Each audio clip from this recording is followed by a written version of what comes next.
My name is Christiana, and I am your next agent. Um, and I'm so excited to be sitting down and doing this because it gives me an opportunity to reflect on my time in real estate. I wanted to share that with you all as a way to get to know me before actually getting to know me. So here I am. So let's talk a little bit about my time in real estate. My time in real estate started far before I even became licensed. So, a little known fact about me is that my mom was a real estate agent in the early 2000s, late 90s and early 2000s. And I worked, technically not worked, I did a little community service and then I rolled it into an internship in the summer with her office in 2004. So, what did that work entail? Essentially, it was my responsibility to make sure that supplies were stocked and that listing and sales packets were stocked. And you ask, what is a sales and listing packet? Essentially, all of the items that we now sign virtually via services like DocuSign and Dotloop and ZipForm, we sign with wet ink. So, it was my responsibility to make sure that all of the residential contract elements and any addenda were included in those packets so that the agents, when they would come to the office, they could grab some packets to be able to write offers and also to prepare listing agreements. It doesn't feel like that was an eternity ago, but that was more than 20 years ago, and things have evolved a bit in terms of how real estate moves. I remember riding with my mom to present offers on properties, so she literally would have to pick up a written contract from the office and take it to her client, sit down, open up the packet, sit down, review the terms, modify anything that needed to be modified, and have her client sign off, and then drive that packet to the other agent or coordinate to have that other agent pick up that packet. So there was just so much more effort required to negotiate and to run your business. So I'm thankful that my time in real estate started at a time in which technology advances were at the forefront of the industry. So I became licensed in 2014. I took a leap of faith. I had been working in facilities and property management for a bit. I want to say about 5 years. And I also dabbled a little bit in some creative endeavors with photography. So I was at a place in my life where I wanted to find a career that really suited a lot of my strengths and that I could have some autonomy over my business.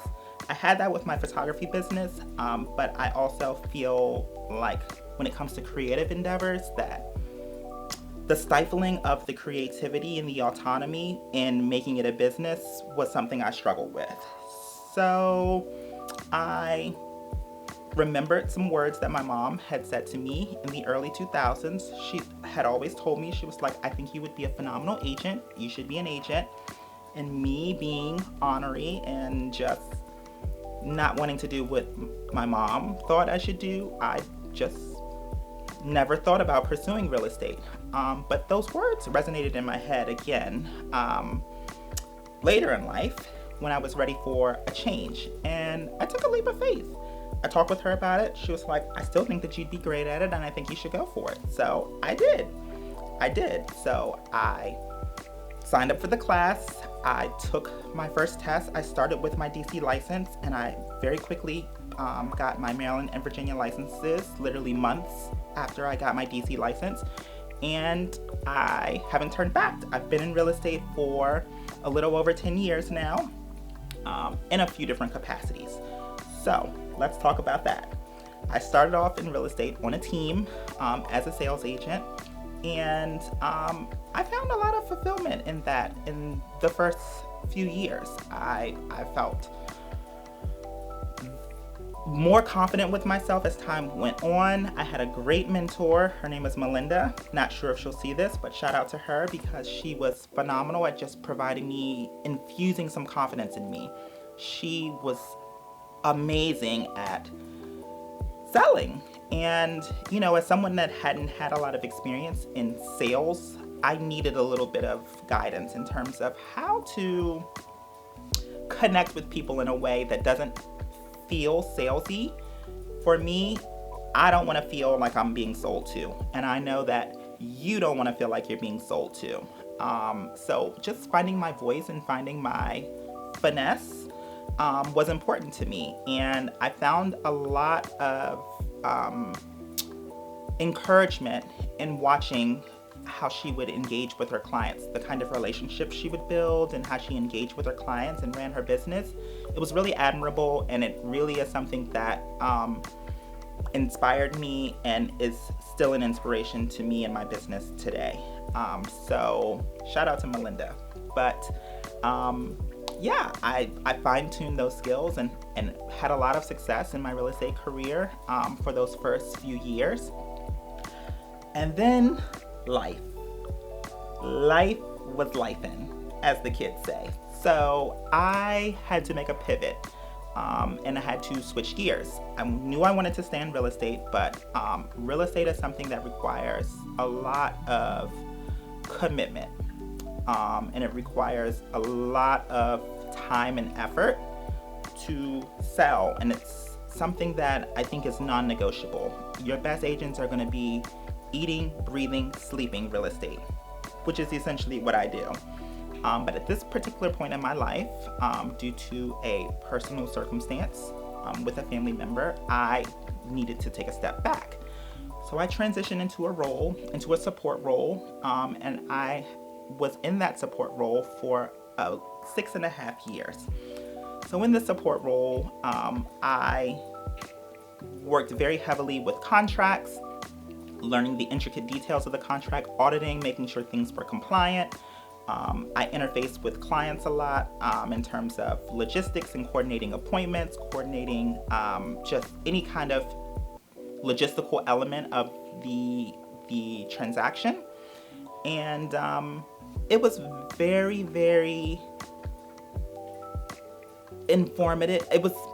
Informative is not the word I'm looking for. It was very, very, it took my understanding of real estate and what it takes to be in this field to the next level.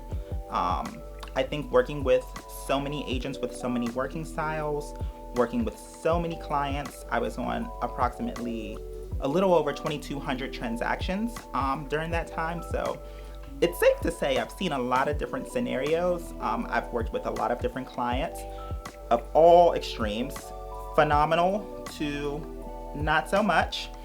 But through it all, I think it was extremely, extremely just educational and vital for my real estate career, in terms of just learning just invaluable information about this industry and what it takes in order to really, really appease clients and really to connect with and to ensure that client has the most positive experience possible. So fast forwarding to today, here I am today. I've taken another leap of faith. I felt like it was time for me to transition back to where I needed to be, and that is on the front lines, selling. So here I am. I have come back to a sales role, so I am representing buyers and sellers in the real estate process for the DC Metropolitan area. So I'm so excited to dive back in. I'm a native Washingtonian, so I have familiarity with a lot of neighborhoods in this region, DC, Maryland, and Northern Virginia.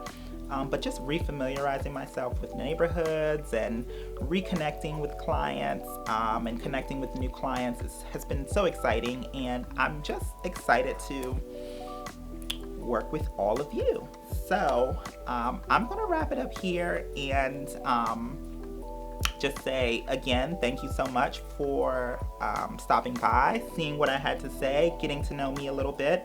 And I'm curious to get to know you all. How did you find my video? Let me know in the comments down below.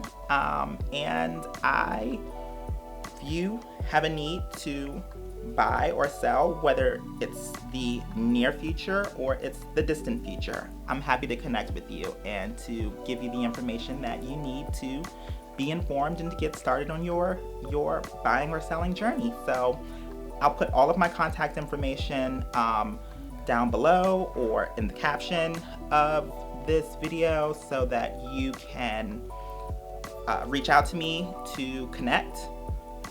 I'd love to get you on my calendar and get started on your journey. So that's me. I look forward to talking with and meeting all of you, and happy home buying and selling.